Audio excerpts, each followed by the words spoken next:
Los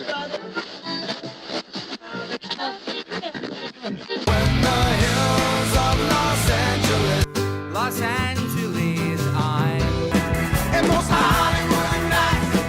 She goes to California, oh, California. What you say about Los Angeles? LA got the people saying,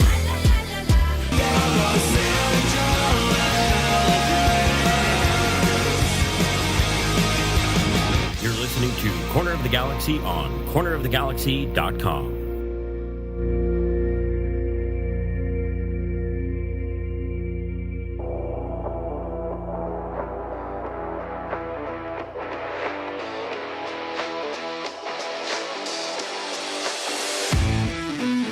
It's time for another episode of Corner of the Galaxy from the Box, the show that gets you behind the scenes of the LA Galaxy and into the minds of soccer reporters and MLS experts. Your hosts for the day are Corner of the Galaxy's Josh Guesman and LA Times soccer reporter Kevin Baxter.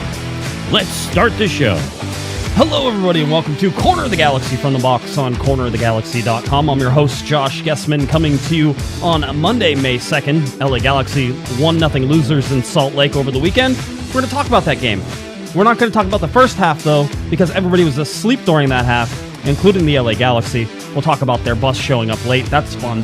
And then sort of everything that happened and fell in place there. The shouts for Dejan Joveljic continued to get louder. I'm pretty sure I said that last Monday. They got louder. The guy scored a goal that didn't count, and they got louder. Mostly because the LA Galaxy have had trouble creating any sort of offense. We're going to tell you why they've been having so much problems creating that offense. And we're sort of getting you ready in a very roundabout way towards the Austin game coming up this weekend. And little news flash, supposed to be at 100 degrees Fahrenheit in Austin on Saturday. That game kicks off at about 6:30-ish on Austin time. So that's gonna be a little warm. To help us get through all this lovely show, he was covering the Dodgers this weekend, which he doesn't get to do a lot of. In fact, it's probably been a really long time since he covered the Dodgers. It's the LA Times soccer reporter, Mr. Kevin Baxter. Kev, how's it going, bud? Yeah, it was 5 years, and you know what? The game has changed. It really has. The combination of the game has changed, and I've been doing soccer nonstop for 5 years, and I'm just sitting there at the Dodger game, like in the third inning, like, come on, let's go, throw the ball, let's move it along a little bit. Holy cow! we got to be out of here. Where's that clock going? Counting back, where's that clock counting at 90 minutes? Right? We need to move. Let's throw it in. Corner kick, whatever. It was painful, and you cover soccer, and it's an hour and 55 minutes every time. Baseball goes on forever. I used to love that part of it, but not anymore. It's dreadful. Oh yeah, it's I've told the story. I grew up playing baseball. Baseball was my primary sport. Whenever I was growing up, I played soccer as sort of my secondary sport, and was okay at both of them, but was a better baseball player. I can't. My mom has season tickets to the Angels, and I get invited all the time, and I'm always like, I'm good. I don't really have 4.5 hours of my time to waste, says the guy who shows up 2.5 hours before kickoff for the Galaxy and stays about 2 hours after kickoff. But I don't have 4.5 hours to waste. See, I do that too. I show up 2 hours for a Galaxy game, and I leave 2 hours afterward, and the game is 2 hours and half hour of media stuff. So, but with baseball, you show up if you're a reporter, you show up 3.5 hours before the game because the clubhouse is open. You write your story after the game. It's 10 or 11 hour day, and then you add in the commute. It's 13 hours easy. Oh, no, thank you. That is too much. See, even whenever you throw in our reporter duties, it's too much, Kevin. So that's interesting. At least maybe, even though watching the Dodgers, I think that was a loss that you got to lose. It was, but I did get to see Clayton Kershaw set the strikeout record. So not you got all the strikeouts, just the last ones. Well, the fortunate thing for you, and I know you've seen the highlights and done all your research on the game, but the fortunate thing for you was you got to miss hopefully most of that first half of the game, and maybe even the second half wasn't really overly that exciting either.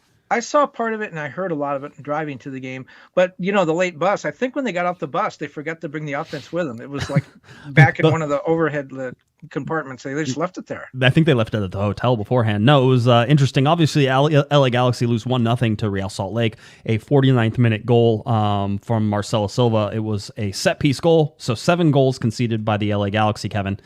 6 of those have come off set pieces again. we'll talk about why that was, but really a Jonathan Bond mistake. In this particular case. I thought Jonathan Bond deserved a better fate. I mean, he did make a mistake on that one, but right before that play, he made a great save. Again, but I know we're going to talk about my good buddy Dejan Joveljic, who I am going to continue to politic for. He needs to get on the field. He played. What more do you want? Well, and he scored a goal too. But exactly. He needs to start. We'll talk about that in a minute. But it's a lot of pressure on Jonathan Bond. He's played really well this year. He's got 4 clean sheets, which matches his total from all of last year. But when you're going into a game basically saying, look, the only chance we have of getting a point even is if you have a clean sheet, because we ain't going to score. That's a lot of pressure to put on a guy. He makes one mistake and his teammates can't bail him out. Yeah, but in games that we've seen so far, the LA Galaxy have been able to make up for any mistakes that he has. I mean, the Galaxy have been winning games. Please, let's not. This is their second loss this year. Second loss. That's it. All right, 9 games. They've lost 2 games. All right, now, I'm not saying they're playing well right now because they're not. And I think we can pinpoint that. At least I can pinpoint that on at least one player of why they're not playing very well right now or why they're not scoring goals right now.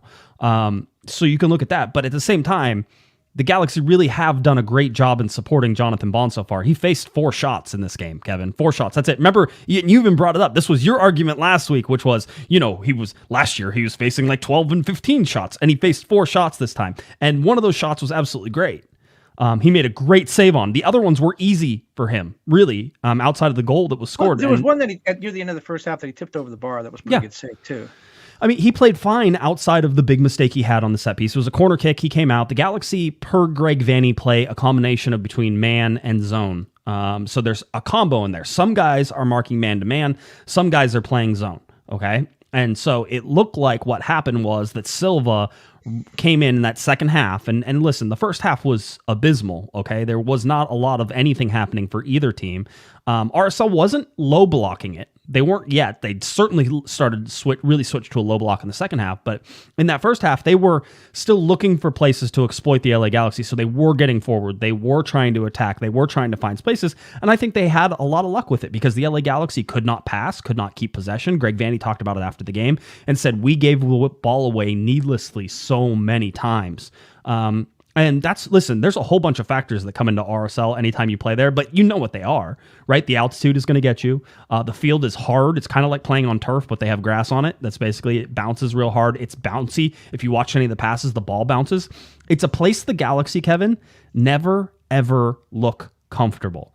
I'm trying to think. There was a time under Bruce Arena. I'm trying to remember the last time I thought the Galaxy looked really, comfortable. And this pops in my head. There was a time under Bruce Arena where it was like a midweek game, and he rotated everybody.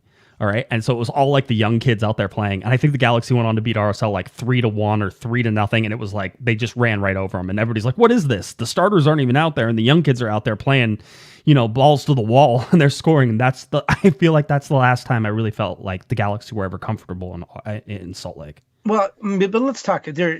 Yes, you're right about Jonathan Bond. I just think they're relying on him a lot. And yes, he didn't have a lot of work in this game.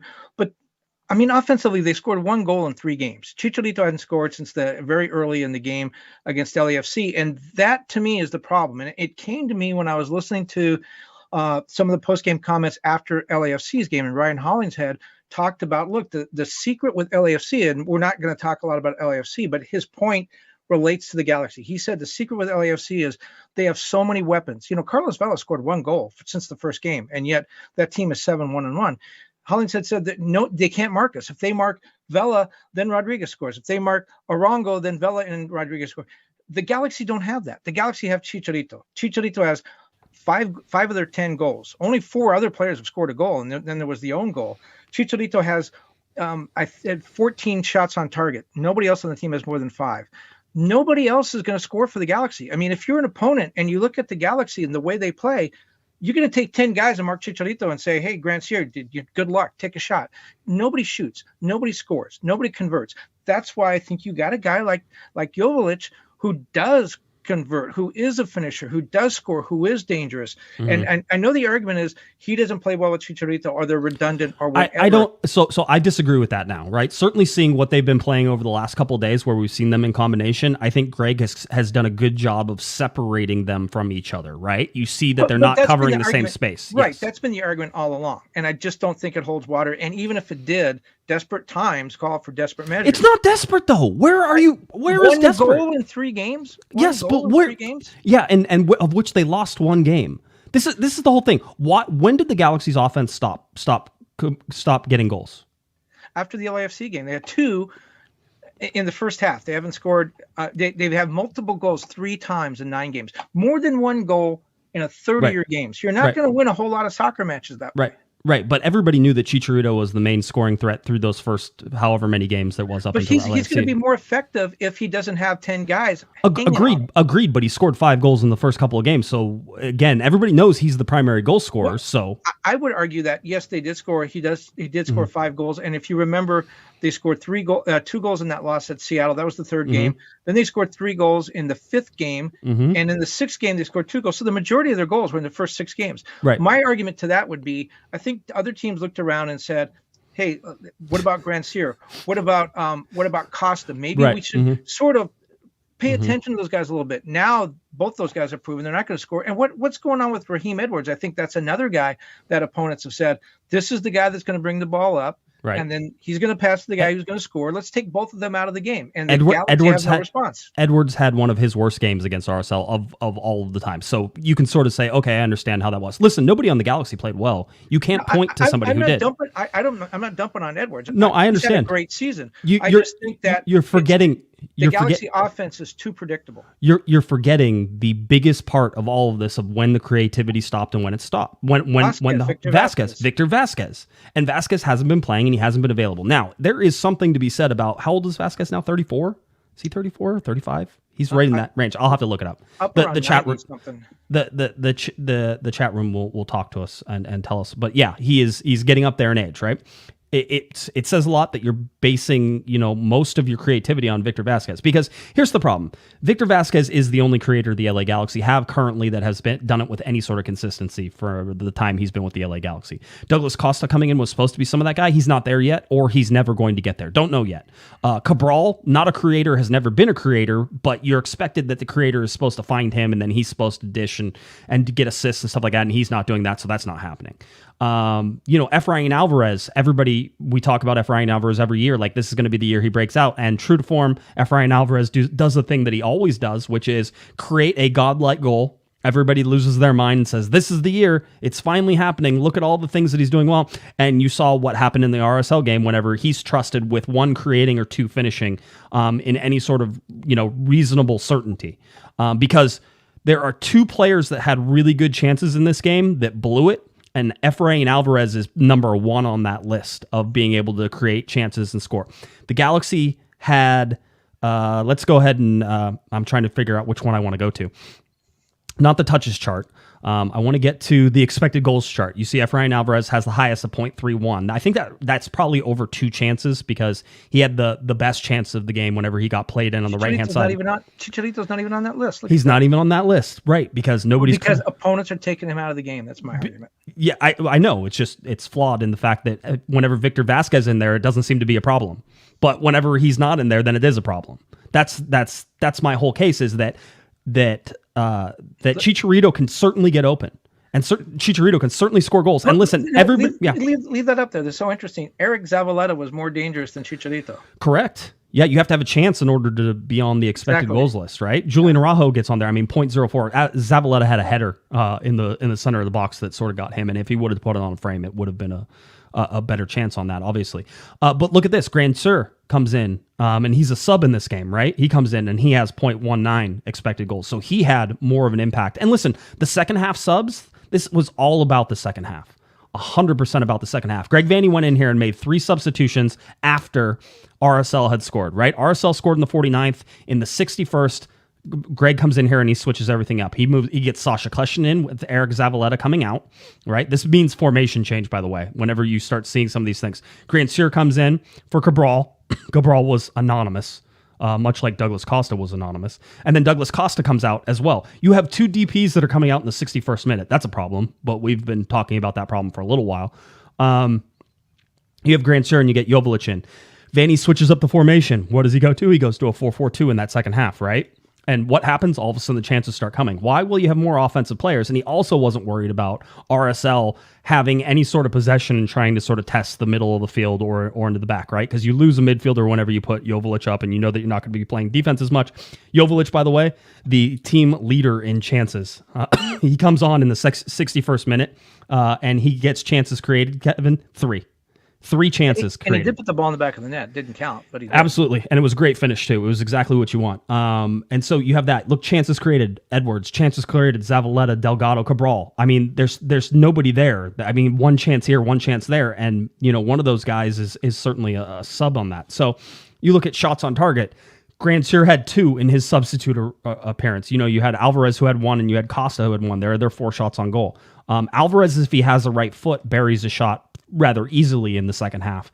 But instead, he took an extra touch.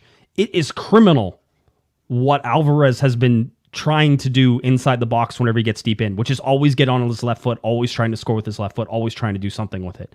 Doesn't have a right foot. He doesn't have it, and so that's why that he's always going left. But it's at this skill level where he's at, that's a right-footed shot that goes in the goal. It's not hard. He was open. It's, again, the predictableness. If you're a defender, you just forget about that he even has a right foot. You just follow that left foot the whole time because he's not going to shoot with the right one.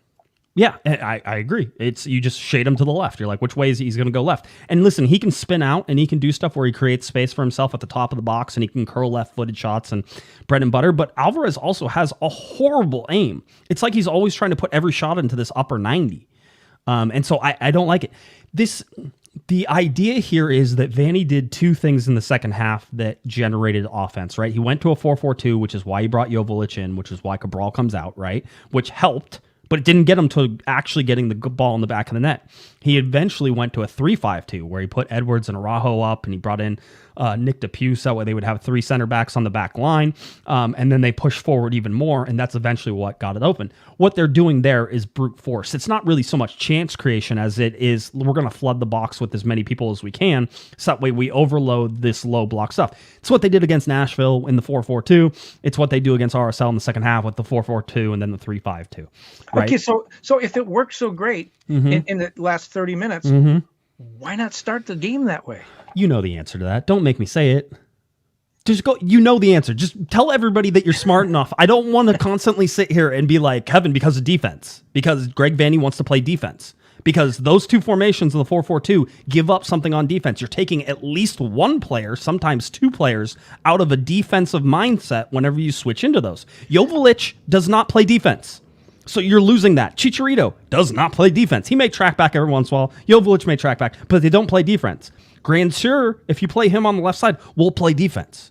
And now, but this brings us to a problem, because you and I were talking earlier today, and you are of the opinion that you need to stay with the old lineup. You need to have Grandsir and Cabral, and they're playing some defense. No, I don't need Cabral. Cabral has shown over time and time again that he cannot be trusted. Well, if you don't want Joveljic in there, then who are you going to play? Just play in a normal, whatever they 4-2-3-1, and you can put a Grandsir on one side and Costa on the other side. I don't think Costa moving into the center, which is something that Greg is trying to do right now without Victor Vazquez, is moving Costa into a more central role to make him more of a creep. I don't think he has the room. I don't like it. So I think there's 2 solutions here. One is you're saying, bench Cabral and go with the same sort of formation, the 4-2-3-1, and have it be defensive minded, because you're playing Austin, who leads the league with 22 goals, and at least for the next one, be more defensive minded. Okay, so that's one solution. Another, a lot of people have been talking about is, if they had a central attacking midfielder, spend some Tam or Gam to get a 100%. Yeah, but say that again. Spend some Tam or Gam to get us Cam. Yes, but that's not going to happen this week. So you can't do that this week. And the one thing with Joveljic, I think it's getting to a point now, and I think Sasha mentioned it after the game and answering your question. Joveljic is really frustrated right now. He feels like he's producing, and he is, but he's not getting the playing time, and he's looking and he's saying, this team is struggling offensively. I'm the answer to that, and I can't get on the field. And I'm just wondering how much longer do we let this go along? I understand the defensive mindset for Austin. That makes sense. But what do you tell Joveljic? Yeah, you're doing great, and we really need you, and we need your offense, but you're on the end of the bench again. Yeah. Patrick, by the way, gave us a $10 super chat, says this show continues to kick butt. Also, anyone who puts shots on frames needs to play. Not wrong, by the way. Shots on frame would be a good thing to have there. And I think the chat room is correct as well that it shouldn't all be on Alvarez to create because Cabral and Costa aren't creating, right? Like there's Efrain Alvarez is filling this void that is being created by the fact that Costa is not creating chances and the fact that Cabral has never created chances, right? Cabral is supposed to be a finisher, by the way. He's supposed to have some assists on the wing and that type of thing, but he's supposed to eventually get into an attack and finish. No assist in 500 minutes. Correct. 0. Yes. No, it's not good. I mean, and it hasn't been good, which again, I was with Vanney whenever he was benching Cabral and starting Grandsir. To me, that makes more sense. And if you're going to give Cabral time, then it's either because you're winning the game, right? Because, listen, I think what's going to start happening is you're going to start to see Dejan Joveljic a lot more.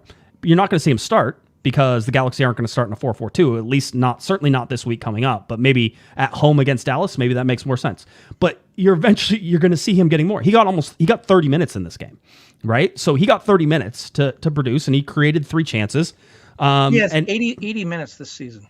Yeah, he has 80 minutes. Well, and 30 of them came last night. Again, so you want Dejan to get more minutes, right? But you're angry that Greg didn't give him Greg basically gave him the most MLS minutes he's had all year in this RSL game. Well, he earned it. I'm going to say he earned it, and Greg let him have it. Well, I mean, that's fine. You can say, again, it's up to Greg to decide who plays, right? So Greg gave him 30 minutes. He said, you're right. You do deserve to play more. And by the way, this was one of the few times, if we look at the LA Galaxy, and we sit and I'm trying to find my chart here. Here it is. And we look at the scored first versus allowed first. The LA Galaxy have only been in sort of the allowed the first goal position twice this year. Right? Joveljic coming on in the 4-4-2 or any formation that sort of has 2 forwards for the LA Galaxy, right, is we need to score, not we need to defend position. So playing from behind. The Galaxy have to be playing from behind or pushing to win like they did in Nashville, right, which is you're at home and you're pushing to win. If you're playing in Nashville, by the way, and it's 0-0 and Nashville's playing this low block thing, I don't think Greg changes the formation and tries to push for the win. I think he sits there and takes the draw, right? Where you're at, home or away, sort of depends on where you're at. Greg's hand is forced here, though, right? He goes into the 4-4-2, he moves Joveljic in there, and the Galaxy go off and they go and attack in that 4-4-2, and eventually that doesn't even work, and they have to move into the 3-5-2, right? So they're throwing even more bodies forward, that type of thing. So those are the positions that Joveljic is going to get the most amount of time, and in this particular case, it comes because of the fact the Galaxy give up an early second half goal, and then Vanney gets to put him in. And you and I both agree, I think, that Cabral is a very talented player, has some great tools, but probably doesn't deserve his playing time right now. He needs to straighten out. I've heard a lot about players when they're watching the game from the sidelines. They just see it differently. They're not all consumed with what they're doing. They see the game. They see how it develops. My argument would be that he's an incredibly talented player, and he's on a 5-year contract. He's going to play. My argument would be it might be better at this point to sit him. He's not contributing, and other players could contribute more. And you and I talked about this. I'm going to go over my really harebrained theories, which you told me that hold no water, but I'm going to try them anyways.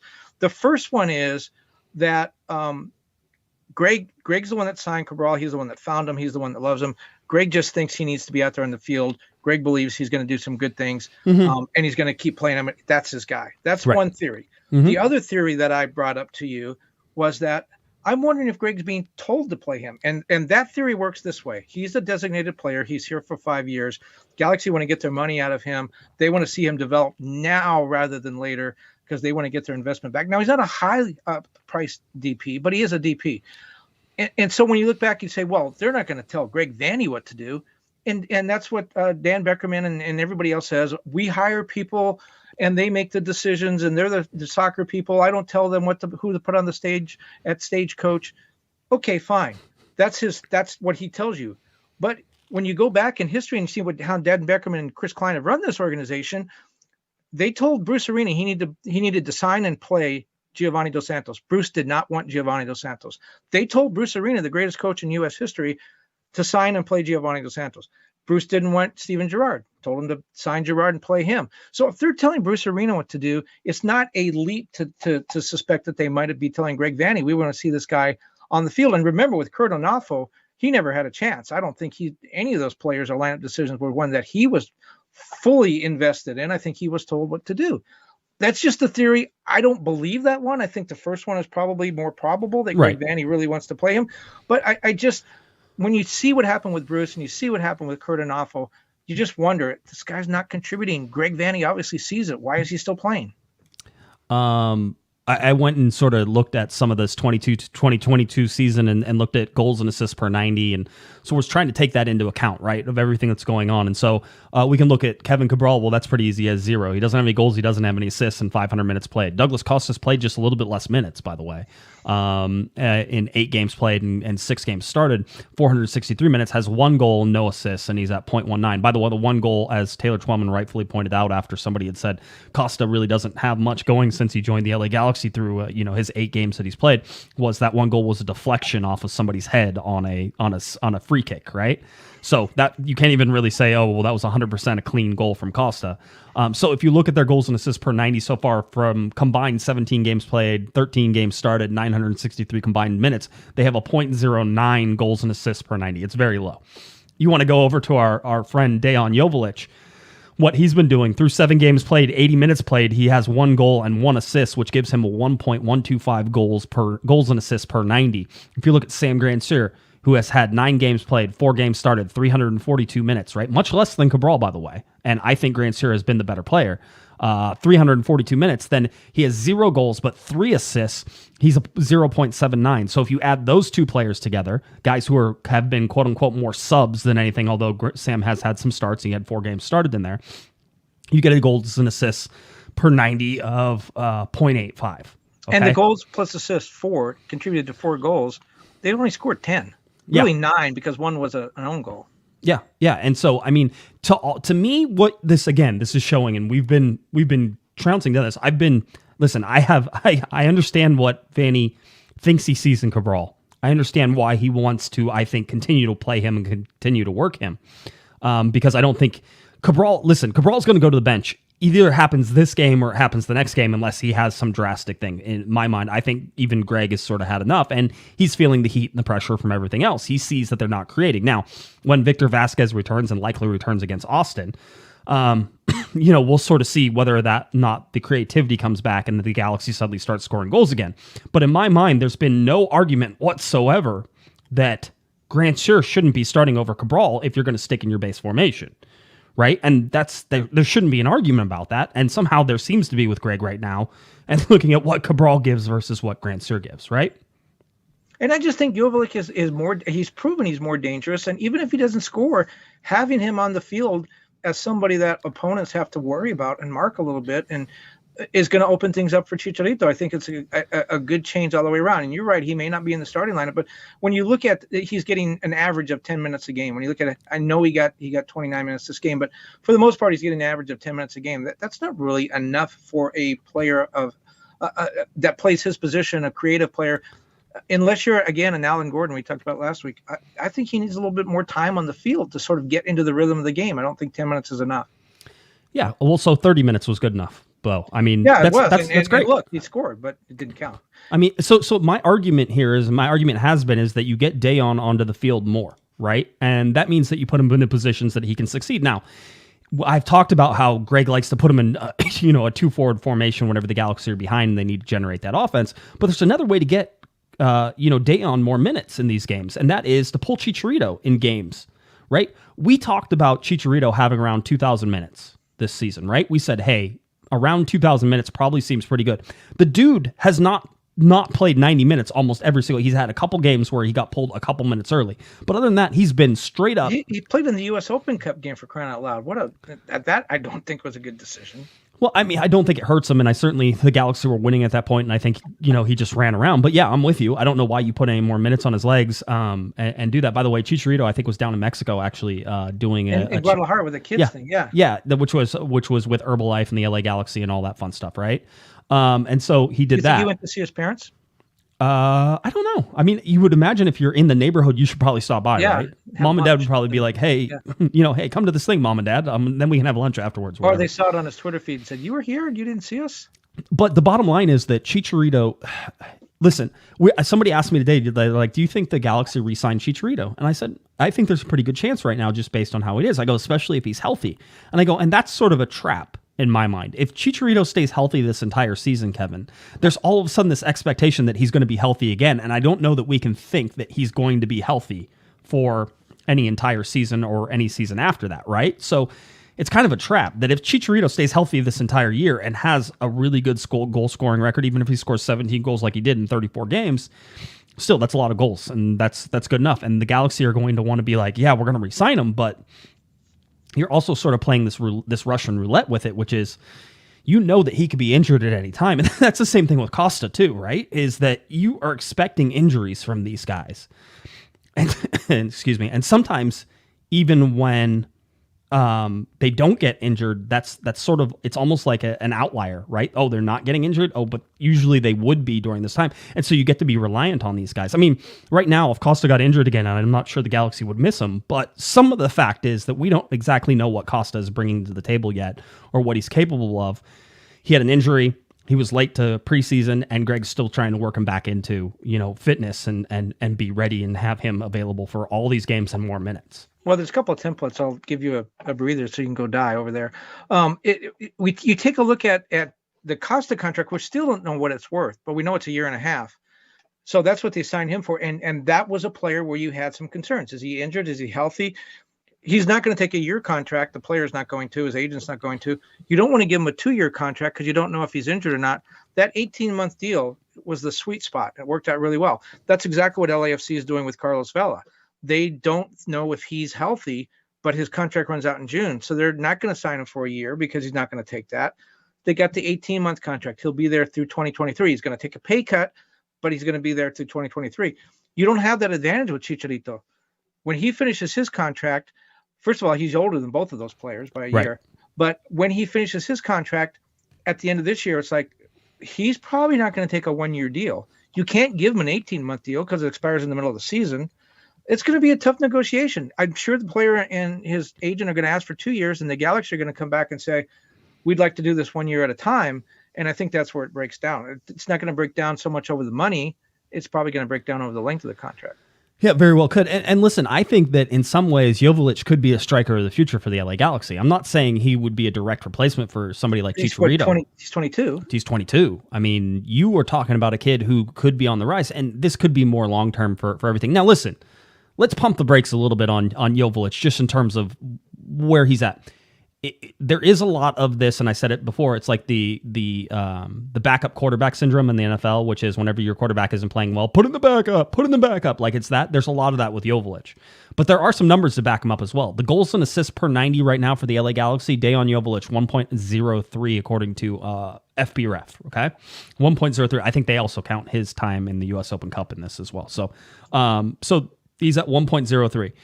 You had Sam Grandsir, who is second in goals and assists. Again, my argument will continue to be start Sam Grandsir. All right, he needs to be on that field. You need to start him. Bring Cabral off the bench. At this point, I think trying to protect him in any sort of way in terms of like saying, oh well, you can't put a DP on the bench. You absolutely could. I watched Bruce Arena put Robbie Keane and Steven Gerrard on the bench, so I've seen it. You absolutely can. I'm not saying it's a great use of money. But in the overall terms of things of how much Cabral costs and everything like that, it's not this huge hit. Bottom line is get guys who are out there and can compete. And right now, the answer is Grandsir is competing and is ready. So start Grandsir. He is your best chance of creating goals and doing those things, right? You have Chicharito on there, 0.57 goals and assists. Raheem Edwards, 0.33. Douglas Costa, 0.20, right? So you see some of that. Now, Cabral, by the way down there at 0 because he has neither assist or a goal. Now, if we go into expected goals plus expected assists, right? So now we get into the analytics part of this. We can see Sam Grandsir is actually top at 0.88 expected goals and expected assists. That means that Grandsir, if we go back to the first chart, Kevin, at 0.78 is actually slightly underperforming what his expected goals and expected assists are, right? And then if we look at Joveljic at 0.81 expected goals and assists, which means Joveljic is out kicking his coverage by a little bit, by as much as, maybe 20% whenever you look at, the numbers that are over 1, and he's about 80% on this, right? So there's a little bit of something there. So you would expect that given Joveljic more time, that he's going to regress back to that 0.8, which means he's not going to stay as hot as he was. Having said that, still one of the hottest players on the LA Galaxy, right? And I would argue that he's going to create more opportunities for Chicharito and other players just by having another dangerous person up front. And by the way, when you talk about if Chicharito goes, if Chicharito does go, who would be the alternative? And you mentioned Joveljic, and I think that's probably right. I got another one, Zlatan. He did an interview with ESPN, and he said he is not. No. He is not given up on MLS. He said, here's his quote about MLS, and he said that he would consider a return there under the right conditions. He said, I was too good for the whole competition. That is what I showed, and I'm the best ever to play in MLS. That is not me having ego or trying to show off. That is true. When I was there, I enjoyed it. I had a good time. I liked the way they were working, the way they were doing the marketing stuff. Playing in MLS was the best way for me to come back after my injury. I was in the best condition ever, and I'm very proud I played for MLS. There was no empty stage. Should have said where. There was no empty stadiums when I was playing. It was even overbooked. So I cannot complain. He has 8 goals this year for AC Milan and says he would be willing to come back to MLS. So there you go. There's your alternative. No, please don't. By the way, I do not disagree with him. I was talking to Kevin Hartman, LA Galaxy, former LA Galaxy goalkeeper, current LA Galaxy head coach, goalkeeping coach. And Kevin Hartman at one point, we were sort of joking around. We were asking something. This was a while ago. And I said, Zlatan, I go, who's the best player I ever played in MLS? And he goes, who'd you say? And I said, Landon Donovan. And he goes, not even close. And listen, and that's not, I shouldn't say that Kevin laughed at me whenever I said that. Just sort of like, no, dude, what are you thinking? It was Zlatan and it's not even close. Like Landon Donovan was amazing. Right? I think he's the best player ever play like consistently in Major League Soccer, right? Hands down, versatility, everything that he did, all the stuff that he won, like hands down. Right. He led the league in goals, assists, championships. Right. Just everything. Yeah, it makes sense. But Kevin Hartman's not wrong that the best individual player to ever play in Major League Soccer was Zlatan Ibrahimovic. I would say best. I mean, it's hard when you say best. What the definition is. I tend to agree with you on Landon because you look at what he won. The most dominant, maybe the most talented, I think you say is Zlatan, because look at all the goals and the way he just, when he wanted to win a game, he won it. He just took over that game. But he won one playoff game in 2 years for all those goals he scored, didn't lead a team to a championship. Landon was not as talented. And Landon would tell you that, but he won champion. And what's the object of the game? It's to win, not to score goals. It's to win. Landon did that. I'd say Robbie Keane, the elder David Beckham, the 2011, 2012 David Beckham, not the 2007 David Beckham. That was a guy that's up there too because his team won. Granted, it was a great team, but the team won. So I think that's what you look at. And Zlatan was clearly the most dominant. I mean, if you put just this thought experiment, you put Zlatan on this team, right? Because I would say hands down, this team is way better than some of the teams. Certainly, the 2019 team that went to the playoffs for Zlatan. I will say that this 2021 team is better constructed, more of a team, a little bit more deep, better idea of how to play. If you put Zlatan in place of Chicharito, what happens? Yeah, and another guy that's going to be in that conversation would be Carlos Vela. He's won 2 playoff games, and yes, they did get the Champions League final, different competition. But when you talk about a guy that is a winner, Landon Donovan, he has all the rings. I don't know, and please, this is not my bias showing. I don't know how you can even mention Carlos Vela in the same sentence with Landon Donovan in any way, right? I mean, it doesn't. Listen, Carlos Vela is a good player. He's not as good as I think as Joseph Martinez was whenever Joseph Martinez was playing, right? Guy won a title, right? The whole deal. So I mean, Zlatan, and again, listen, Zlatan, the talent level and what he did within the framework of MLS and some of those bad Galaxy teams was amazing. So listen, I think if you put Zlatan on this team, that this team is obviously a goal scoring machine, but there's still problems. They're still creating. It's still about getting the ball to Zlatan and how you do that. The Galaxy still have a creation problem, and all the times we've asked Greg. By the way, there was somebody in here who said. Somebody in the chat room was like, the media needs to ask Greg Vanney why he continues to play Cabral. And that question was asked like 2 weeks ago. Damian Calhoun asked it. And if you go and listen to all of the press conferences, which is why I put them out there, you have all the same knowledge that we do whenever we talk to Greg. It's not like I get Greg's phone number and get to talk to him on the side. I've asked. They said no.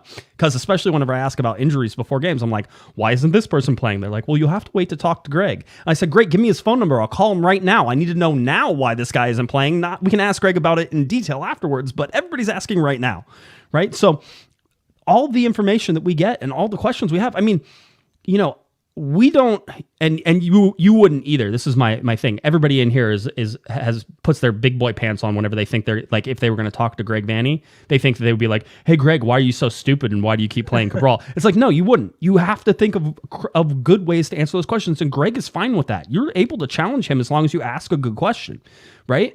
I asked about formations after this game.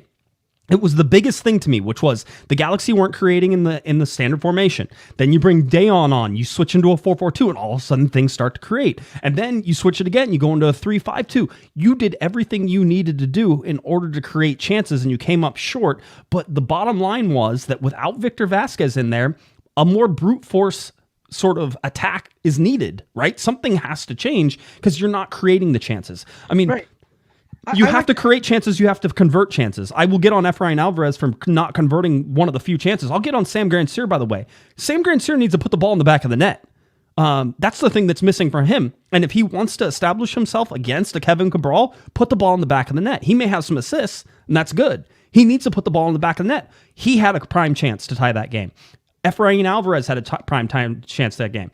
And quite honestly, Derek Williams should be very, very upset at himself that he even got involved in the ball in that play in the 94th minute, which I think some Galaxy fans think I think is controversial. That's a controversial call, and I don't think there's much controversy to it at all. I thought it was pretty clear cut once I figured out what they were actually trying to look for, which was offside. Derek Williams comes from an offside position. He bumps Justin Glad.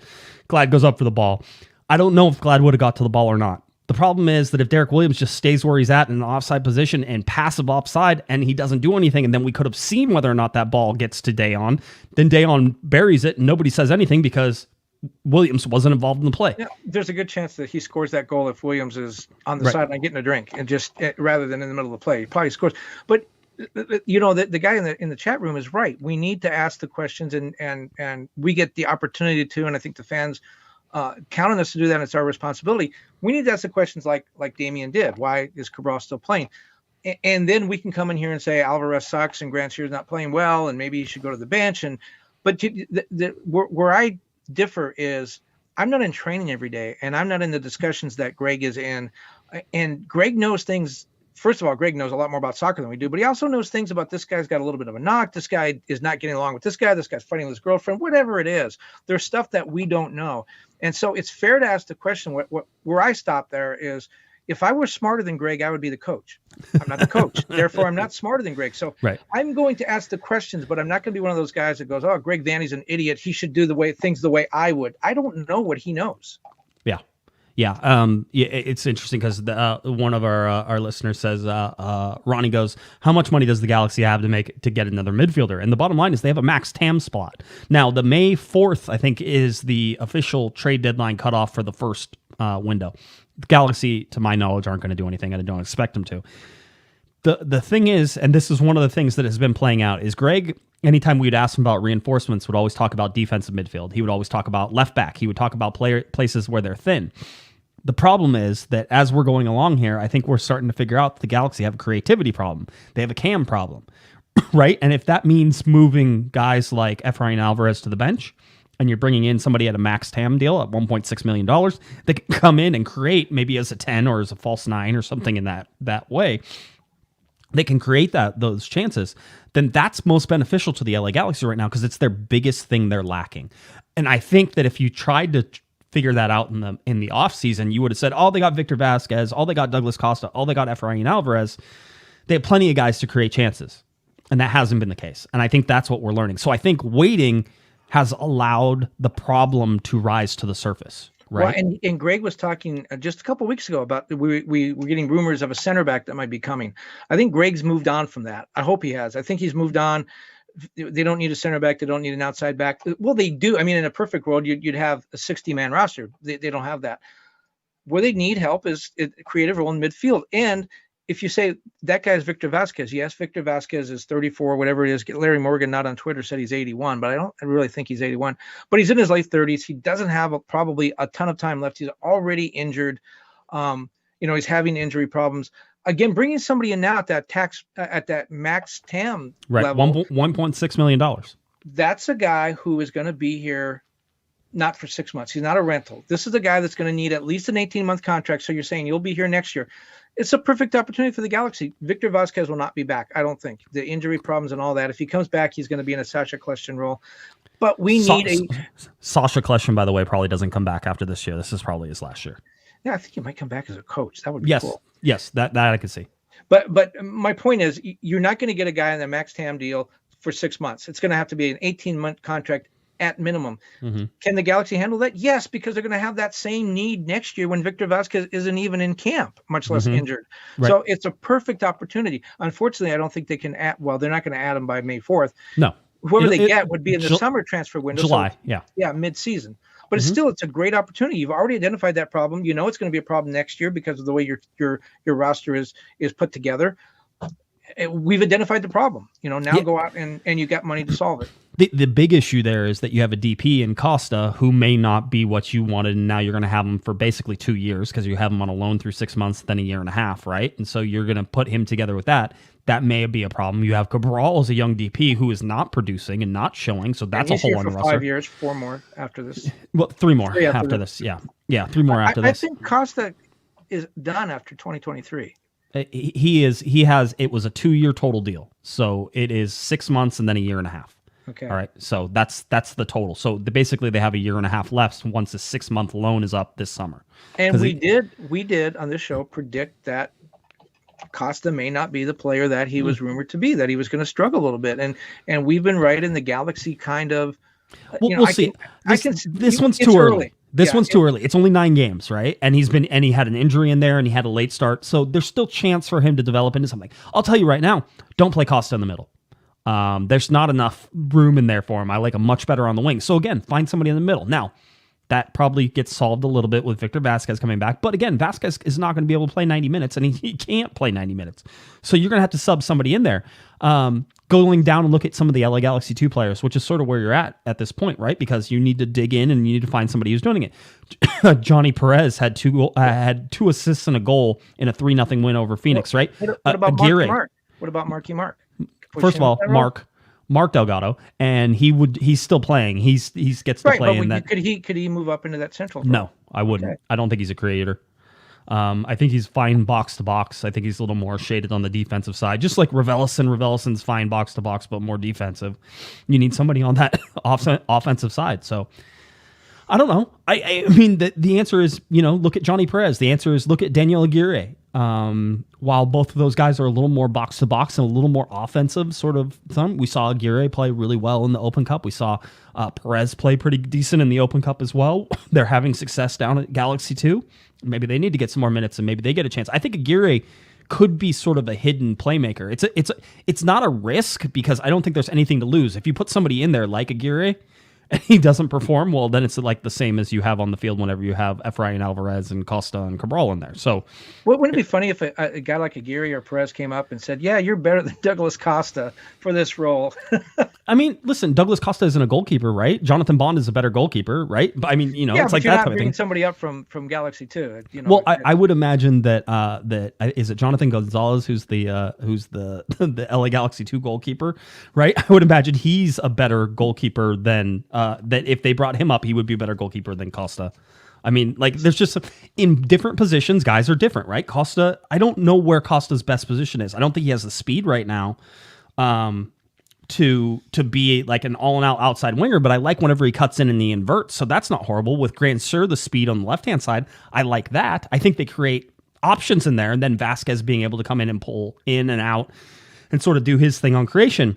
But again, Vazquez is only a 60-minute solution at best. In LA Galaxy history, the goalkeeper with the best goals against average has played at least 1 hour in goal. You know who it is? Who? Mike McGee. There you go. He is pretty good. I was going to say Eric Lopez, by the way, is the LA Galaxy 2 goalkeeper. I wanted to check that on there and see that. So anyway, I mean, this is there's problems here. The biggest problem for me is in the midfield. I'm not worried about Chicharito getting blanketed coverage. It doesn't matter. He's had that happen through this entire thing. I will continue to argue that. Now, when guys sit down in the low blocks, which is what all the last three teams have done, basically, sit down in a low block and try to get the Galaxy to break through them, I think that's when you need Victor Vazquez more than anything. That's the creativity that sort of comes in. It's the ability to send balls in and the crosses in that Chicharito can run onto, because Chicharito's still making the runs. He's still getting open. Nobody's making the passes, which is sort of what Joveljic's problem was in the Open Cup game, right? Which was getting open, making the runs, not getting the passes. Well, is this a Raheem Edwards problem? Because he did have those 4 assists in the first 4 games. No, he just had a bad game. Listen, everybody had a bad game. I didn't fully explain this. And the full explanation was the LA Galaxy arrived almost 45 to 60 minutes late to the game when they were supposed to. They were supposed to get there at 12:10. Remember, this is Mountain Time, so kickoff was around 1:30, I think, or 1:55, I think is what it was supposed to. They're supposed to be there at 12:10, and they didn't end up showing it up until about 12:45, 12:50. So they were almost, like I said, almost an hour late on that. MLS, they got there and they had to run out onto the field almost immediately. They ran out onto the field immediately, did the whole thing. Then they get started, and then you see this horrible passing and everything else it was. There's going to be people who will say that's an excuse. Sasha Kleshin said, those are things like excuses. Whenever you talk about altitude or whenever you talk about, the bus being late, those are excuses. But he was also honest. He goes, yeah, it messes with people. Of course it does. He goes, and could it affect the way that we started? Yeah, maybe. Those types of things. So that's something that sort of just teed this off. RSL, Salt Lake, that stadium, that place is never comfortable for the LA Galaxy. Add in the bus, add in why was it late? Traffic on the road. There was an accident on the road. Apparently, there's only probably one road that runs between wherever they were, the hotel and the stadium, and that was it. So they got stuck in it for about 45 minutes. I am, by the way, dying over here. Yeah, you are. I'll give you another breather. When the U.S. Women's softball team was great back in like 2008, 2012 when they were winning all these Olympic gold medals. They were so dominant. Their coach used to do things like there was one tournament they were at where he made them sit in the bus until just before game, like literally seconds before the game start, and they had to run out without warm-ups and just take their positions and start the game. And of course they won like 21-0, and players were asking, why did we do that? And he goes, what if you get to the Olympic gold medal final and you're stuck in traffic because there's an accident on the highway and you can't get to the game? You've done it before. You know how it works. You're not going to be intimidated. And that's kind of the point would be, that's kind of like some of the Galaxy veterans saying, like, don't use it as an excuse. Right. But it's still not the same as having done it before. No, I was going to say, are you suggesting Greg Vanney crashed the car on the highway in order to get these guys used to it? That's an interesting one. Maybe would they go to Irvine for that U.S. Open Cup game? Maybe they show up right before game time. I like that. That's a good idea. If you look at the best players for the LA Galaxy, Raveloson at 7.1, Araujo 7.0, Delgado 6.9. There were not a lot of good players. But let's talk about Araujo there for a minute. I mean, is he starting to get hotty? Is he starting to find himself again? No, he was just less bad than everybody else in this particular game. He was rather anonymous overall. I'd like to see him a little more involved, but this was not a good game for the Galaxy. There was nothing about this game that was good. There was not good spacing. There was not good passing. And listen, they outpassed, they outpossessed. They did all the things that they were supposed to do. They just, it was not there. And you could see it wasn't there from a relatively early sort of kickoff for a lot of these things. So, again, I don't know that I worry about it. I do start to worry about this, by the way, which is designated player minutes. Chicharito having played 97.8%, by the way, that's a worry, even though usually we look at this chart and try to see how many minutes they've gathered. Douglas Costa, 57.2%. Kevin Cabral, 61.7% total available minutes. So these guys are, playing, and the 72.2% is higher than it has been in recent years. But I don't know that that's a good thing or a bad thing. Right now it feels like it's almost a bad thing.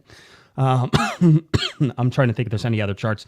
Galaxy blew a chance at a perfect April with a loss. That was something that we were touching on beforehand and talking about. Let's see, what else? Anything else that you really want to highlight on here, Kevin? You don't have your little cityscape chart. There it is. There we go. 16 points through 9 games. LA Galaxy had 18 points through 9 games as of last year. Look at 2019, they had 22 points through 9 games, 23 points in 2010, so 16 points. So you say that 2021, 1, 2, 3, 4, 5, 6, 7, 8. This is the 8th best start the LA Galaxy have made in franchise history. Not horrible. If we want to look at these things and sort of group them in the overall idea of MLS Cup years, the Galaxy are within the range. I still don't get this chart. I just do not understand what's going on here. It's so points across the bottom, or excuse me, points along the left-hand side and games across the bottom, right? So you're at 9 games, and so you're at 16 points, which is just above that. Now, the other ones are the paths of the MLS Cup winning years. And so it allows you to sort of pace the LA Galaxy against their MLS Cup years. Or if you don't want to do that and you want to pace them against all their other seasons, you can see they're almost splitting it right down the middle, right? And so this is so far a slightly above average start. That's what this chart to me tells me whenever I look at this. I say, okay. Okay, now let's see how good you are on this, really. Now bring up the expected goals allowed chart. I don't have the expected goals allowed. Yeah, I mean, I don't have it for the full season. I don't have that one. So I can't give you goal projections right now, goal projections through 34 games. So the Galaxy have played 9 games. They scored 10 goals, conceded 7 goals. If we project that out over 34 games, the LA Galaxy will score 37.8 goals and only allowed 26.4 goals. The big deal here is that it was 54 goals they gave up last year. Right now it's at 26.4. That is a significant difference. Yeah, more than half. Yeah, then that changes, right? You give up 4 goals in a game and all of a sudden that really jumps things early on. But the bottom line is that the defensive trend seems to be sticking. We said that last year because the Galaxy had sort of a lucky defensive trend. The difference was last year the Galaxy were overplaying their expected goals, right? And so expected goals against, they were like, oh, well, we should have given up 10 goals, but we've only given up 5, right? And it was like that big of a dramatic difference, and eventually it regressed sort of to that mean when we looked at it. So that's pretty good. That's not bad. So let's talk about Raheem Edwards for a minute, because he started the season so hot, and really the offense stopped in the first half of the LAFC game. He scored 1 goal since then, and Raheem Edwards obviously hadn't had an assist since then. Are opponents taking him out of the game? Are they marking him differently and not allowing him to get in good positions? Is he part of the offensive problem? Not because he's playing poorly, but because opponents are taking him out of the game. No, I think it's more a combination with who's in front of him, which is Cabral. So that is hurting him. I think he combines better with Grandsir, so I would put those two sort of in that same position again. So I would see that. The other thing is that with Vazquez not in there creating chances, Edwards isn't getting to that last ball on the end, right? In order to get Edwards the assist most of the time, he's a guy who's going to hit the line and sprint towards the end line, right? He's going to be played in behind. This Galaxy team doesn't do well playing anybody in behind, whether it's Cabral, whether it's Chicha, whether it's Joveljic or anything else. They're not very good at it. In fact, if they were better at it, they would have more goals. So I think Raheem is, listen, he had a blistering start. He's been running his butt off. He looked tired in the RSL game from the very start, right? There is no substitute for him. There's no replacement for him. You can move Leerdam in there. You could do some other things to move guys into positions that isn't great, but you could do that. So I think this RSL game was just sort of a little slump for him because I didn't think he was bad in possession. He was bad in passing. He wasn't in the right spot. So really, I don't think they did anything to pressure him. I think he just had a bad game because he was getting the ball in the same positions. There was nothing going forward. The Galaxy do not have that creative player to push that ball forward. The reason I keep bringing that up, and again, going back to what Brian Hollings had said with LAFC having so many weapons and the Galaxy not having that, a lot of times it's not like, for instance, Chicharito's having a bad game or Raheem Edwards necessarily having a bad game. A lot of times it's the way the opponents treat them. An opponent will decide, look, Chicharito's hot. We are not going to let him beat us. We're going to challenge Grandsir or whoever else. They can beat us. We're not going to let Chicharito beat us. So we're taking him out of his game. And you say, well, Chicharito didn't score. Well, yeah, because he never had the opportunity the way the team played against him. Teams make adjustments based on how their opponents are playing. And you see that baseball is the most obvious example of that. A guy will hit 400 the first months of the season, and then opponents look at him and say, well, he can't hit the curveball down and away, and that's all he gets, and you never see him again. He gets sent down to the minors. It's being able to have success, teams adjust to you, and then you adjust to their adjustments. And that's where I think the Galaxy need to change up, maybe get Joveljic on the field. That's the guy that I want to see play, to allow those adjustments to take form so that Chicharito can get open again, so that Raheem Edwards can be dangerous again. Right. So I guess teams just decided they weren't going to mark Zlatan whenever he was playing, right? They were like, you know what? We'll let other people do it. I think we've talked about that. You saw him. He would dribble into the box with four guys hanging on him. Again, I'm going to tell you something that is very obvious to a lot of people. Chicharito is the main goal scorer for the LA Galaxy. They're going to game plan. Every team so far this year, the Galaxy have played 9, have decided to themselves, we're not going to let Chicharito beat us. Well, you know what? no, You know what the answer has been for the LA Galaxy? You know what the big adjustment that it has? And it's not even so much an adjustment. It's just the way that certain teams play is the low block. The low block has been the hardest thing for the LA Galaxy to beat. And that's not a Chicharito thing. No, that's a Galaxy thing. The Galaxy can open that up by other. I mean, people will move out of that low block if Joveljic scores 6 goals in 2 games. I mean, so the answer to the low block is to flood the zone, right? And Joveljic did score in that in the Nashville game, right? And I also would like to push back. The LA Galaxy haven't scored a goal since, the LAFC game. They've scored 3 goals, just none of them have counted. Yeah, right? well, and so there's something. The chances have been somewhat created. They're just few and far between. There's a lot more chances whenever it goes. But the low block is not necessarily a Chicharito defeating option, although it does limit his space. I will give you that. Right? It's just how you beat the Galaxy because they haven't been able to beat that down. By the way, your ridiculous Zlatan thing is the comment that proves the rule. You saw Zlatan.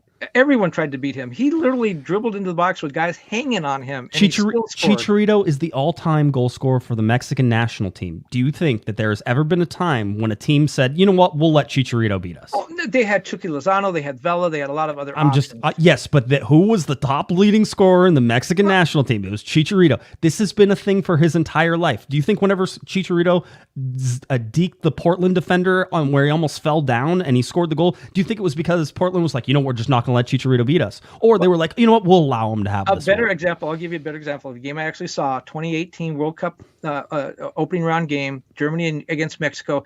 Chicharito coming in on a break because the Germans collapsed all over him. What did he do? Back to the goal, dished off to Chucky Lozano, scored the goal, won the game. Chicharito doesn't have anyone to dish off to here. Chicharito's coming in, and he looks to his left and he sees Grandsir, and he looks to his right and sees Cabral. He's probably thinking, I'll just try this myself. And it's not working out. He needs to have a wingman that is dangerous, that can actually score occasionally or even shoot occasionally. I mean, again, the Galaxy have had 4 other people score goals, right? It's not like they haven't. Okay. But what I'm saying, and by the way, Blue Ninja says, Kevin just hit the nail on the head. This is literally what opponents do with Cabral. His final product is not great, so they're daring him to make a decision. Sure. Okay, that's fine. And then his other argument says if you start with more in the zone and score first, the opponent will stop the low block.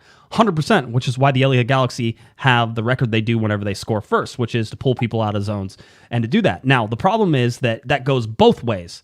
And nobody ever wants to acknowledge the other way, which is if you start with a more aggressive starting lineup where you're throwing more people into the zone. Listen, RSL didn't come in a low block. That was not a low block game for most of that game because the first half was played straight up. It was bad, though. It was so bad. It was 2 teams that were really bad. RSL probably was the better of the bad team in the first half, but it was bad teams. They were not low blocks there. And the Galaxy weren't in any sort of hurry to really break out and be into any attacking zones either. But RSL didn't sit in a low block until they really scored a goal. So, that's the answer, which is, hey, don't allow that goal. Hey, Jonathan Bond, don't allow that goal. If you come out for a ball, make sure you get it. Because if that happens, the Galaxy probably find a way to massage this game into either a draw or with a 0-0 draw, or they go in and they steal one with some creativity, and you bring Joveljic into that second half, and you can do that. You wandered off the path you were going to, which is one I agree with. Is like try to score first, go out aggressive. Yes. Maybe Joveljic starts instead of coming off. Wait a minute. Start with a 1-9 formation. Start with 1 center back and 9 forwards, and score the goal, and then you're ahead, and then there's no low block, and then you win. See, look.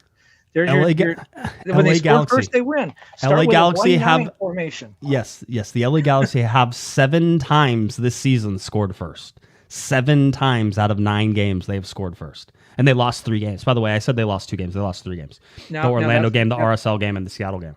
And against Seattle, they scored first. Right? Seattle, by the way, didn't play much of a low block. Although they did do well on set pieces. Those were all set piece goals. You said they scored first in 7 of the 9 games? Yes. Yeah. Only one of those games did they lose. Well, they didn't score first in the Orlando game because they didn't score, and they didn't score first in the Chicago Fire game. Yeah, literally, Kevin, I can show you exactly how many games that they scored first in. Okay, so it was 6 of 9. Excuse me, 6 of 9. Only because I have the one game that didn't count. because nobody scored, right? Zeros. Whenever there's zeros, there's none of that. So yeah, if you go and you go and look at that, I have it listed up above, but it's not brought down onto the bottom.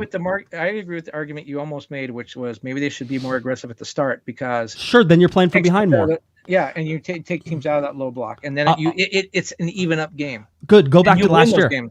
Go back to last year. That's what the Galaxy did. They were more aggressive. They would give up goals on counterattacks, and then they would lose the games. But don't you think this team is better defensively? Why are they better? Why are they better defensively? Is it strictly a product of the game they play and not the players they play? How many people changed on the defense overall from one year over to the other? Derek Williams the same, Sega Coulibaly the same, Julian Araujo the same, Raheem Edwards new, Mark Delgado new. There's two new guys. I believe that people develop and can be rehabbed. I believe that perhaps some of these people underwent a growth cycle in the offseason and learned their role a little bit better. I think this is a better defensive team. And yes, it's a product of the way they play, but a Vanney system. Think their players are better. Yes, a Vanney system. It is a product of a defensive coach's system that he brought in.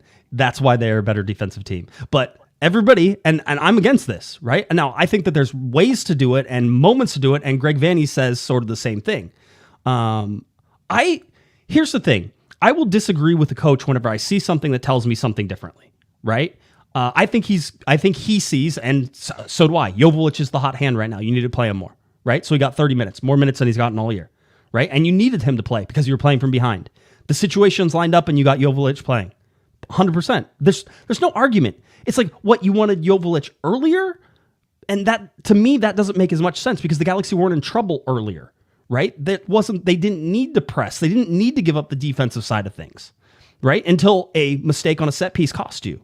So for me, I want to start in a base position, right? And my base formation is that 4 in the back. It's with 2 in the front with Reveles and Delgado.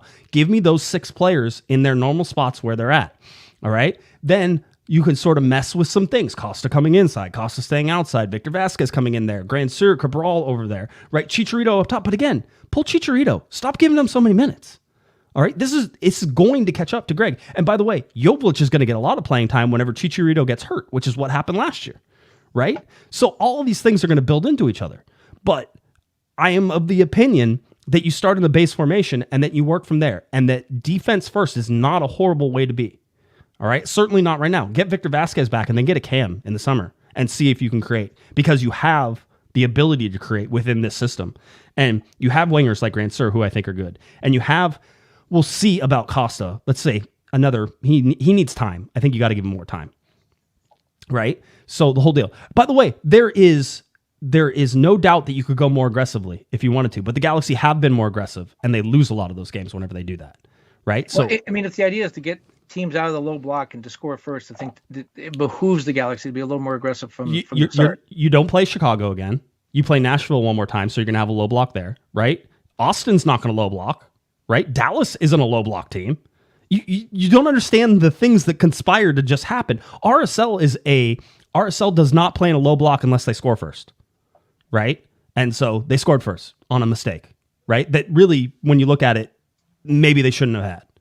Right? So for me, you don't want to change everything when things are actually going pretty well for the LA Galaxy right now. Austin and what they're going to bring with that offense, this is going to be a test. I don't believe in Austin. All right, I say that now. Now it's going to be 100 degrees in Austin. I'm not sure that's the game that you want to sit there and say, "Oh yeah, I trust that the LA Galaxy are going to be better than Austin." But this game coming up, it's going to be a 4 p.m. TV start time on Fox, FS1 and Fox Deportes. Now, that's 4 p.m. here, so it is 6 p.m. As you mentioned earlier, with the weather, 6 p.m. there. Yeah, and a 4:25 p.m. kickoff time, so right about 6:30 kickoff time. Whenever you look at Q2 Stadium in Austin, this is on Sunday, May 8th. That's Mother's Day, so you may already have to start your negotiations if you want to watch some of that. This is going to be a game that is interesting just in terms of where Austin is in the standings. And we'll get to those here real quickly, and then we'll start to wrap things up. But if you look on the Eastern Conference, Philadelphia's number 1 over there in the Eastern Conference, 18 points. New York Red Bulls 17, Orlando 17, and Montreal 14. We go over on the Western Conference, LAFC, and then Austin. Austin's at 20. Austin has been playing 22 goals.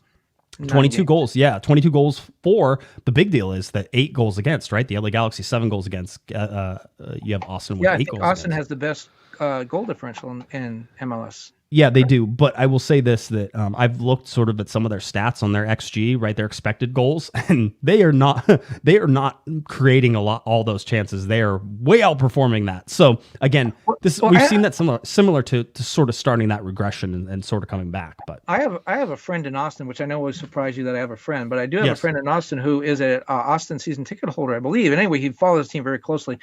At the beginning of the season, after about 2 or 3 games, I was like, congratulations, your team is really good this year. He said, no, they're not. They're really not that good. This is all smoke and mirrors. They're going to revert to their mean. They're going to be back at the bottom of the conference standings before too long. Recently, he's changed his tune. He's beginning to believe that perhaps there's something there. And it's only a third of the way, it's not even almost a quarter of the way into the third of the way into the season. So we'll see. I don't know. Have they played? They haven't played LAFC yet. I don't think they played Nashville. They played in the Galaxy for the first time. They haven't played a lot of the top teams in the Western Conference. I don't think they may have had one game against Seattle where they did well. I'm trying to remember who they played. That's the other part of this, by the way, the strength of schedule that's going about. The LA Galaxy, I think, have the 7th hardest schedule so far through these first 9 games out of every team. And that's not something that you can say about, I think, the teams that are above them in the Western Conference or above them in the Supporters Shield, right? That those schedules, and basically everybody who's above the LA Galaxy in strength of schedule that's had a harder schedule is like down below the playoff line, right? And so there's something to that as well, that you would expect the LA Galaxy to pick up momentum as they start playing some of these lower teams. Here's who they played. Austin beat Cincinnati, okay? They beat Miami, and they scored 10 goals in those 2 games. They lost to Portland. They drew Seattle, and they drew the Earthquakes. So the Earthquakes, the worst team in the conference, they couldn't beat them. Barely beat Minnesota. They did beat DC United, another team that's struggling. They beat the Whitecaps, and they beat the Houston Dynamo in the big sort of Houston has game. Yeah, Houston has been a better-ish team so far to start. And we looked at the April the LA Galaxy had, and then we can look at the May. We talk about Austin coming up. We have the U.S. Open Cup game as well, Cal United coming up. That's a midweek game. So it's away to Austin, away to Cal United down in Orange County, and then home to Dallas, and then away to Minnesota, and then away. This is not an easy schedule. There's nothing about this. You play all the Texas teams, and you play Austin twice, and then you throw in Minnesota in there. So that is going to continue to play havoc. I think for as good as the month that the LA Galaxy had in April, which was a fairly successful month whenever you look at how many points they picked up and everything else that they had. I mean, 10 points in the month of April is pretty good, and an average of 2.0 points per game is really good over 5 games. Well, if they match that anywhere near as close as what they did in April, then you're going to see an LA Galaxy team that's near the top of the standings in the Western Conference, because that's a lot. Look at that points per month, not the points per month, but the schedule. May, I think, is a key month for Chicharito and for Costa, because there's 5 games. Then they have June is kind of, with the international break and stuff, a little bit less of a hectic schedule. Then July and August, there are going to be 6 games in there with that game with Chivas. If Costa and Chicharito can get through May without serious injury, they might be okay, because June's not too bad. And then by July and August, hopefully the Galaxy have sort of hit their stride and found some combinations to play. But that could be it could be a big month for those guys. They've in the case of Chicharito, he's already got a lot of minutes on him, and he's going to have a difficult schedule in May with some heat. Yeah, like we said, 100 degrees coming up in Austin coming up this weekend. So we'll talk about that on Thursday. Now here's the thing on Thursday. I have to travel to Dallas on Wednesday for business. I am supposed to leave Dallas on Thursday afternoon and get back in time to do the show. Dallas being Dallas, they have severe weather warnings that are going throughout this week. So there's a chance that if weather gets bad and I don't make it back in time, there won't be a live show. If there is a live show, and if there is a show at all, it would happen on Thursday night, because Friday night is probably a no-go for me. So Thursday night, Christian Miles is lined up to join me on Thursday, and we'll be able to bring you that as long as I get back on time. So how long have you been in Dallas? I'm going to be in Dallas for just a little over 24 hours. Actually, a little less than 24 hours. I didn't know you had a business. That's cool that you have business. Papacitos, check it out. There's one in the airport. Very good Mexican restaurant. There's one in the airport, but there's also like one in the city. For real, you can actually get. It's very good. Yes, it's good. I have somebody who has to take me out to dinner, so I'm probably going to be at the mercy of wherever they choose, and it'll probably be steak Sizzler, dinner. Probably Sizzler. I hope it's just maybe a little above Sizzler, like Outback. Outback is above Sizzler in my book. Just bloomin' onion. There you go. So there we go. So anyway, so that's what we got on Thursday. So if for some reason, I'll keep you sort of notified either on Discord or on Twitter and let you know whether or not I'm going to make it back in time. But as of right now, I'm planning on making it back, landing, and basically coming in and doing a show. Maybe State Corral. Do they have State Corral in Texas? I don't know. I've only been to Dallas like twice. And so this will be my third time, which again, I will be there for less than 24 hours. So You flying into Love Field or the real airport? Dallas Fort Worth. I have to fly American. Because you're a Southwest guy. They go to Love Field. Yeah, they didn't have the times that I needed on Southwest, so we're going American. I tried for first class too because I'm all bougie, but apparently not on this particular flight. So I just got a little extra leg room. I'll be balling back there with my extra leg room. Anything's more seat width than Southwest. So okay, here's the key question. This could end our relationship if you answer incorrectly. You gonna wear a mask? Yeah, I was just in Colorado. Good boy. I just got on a plane. All right, good. By the way, Kevin, up to people individually how they sort of assess that. I don't think that would not change my view of most things. So, there are places I choose to wear masks and I choose not to.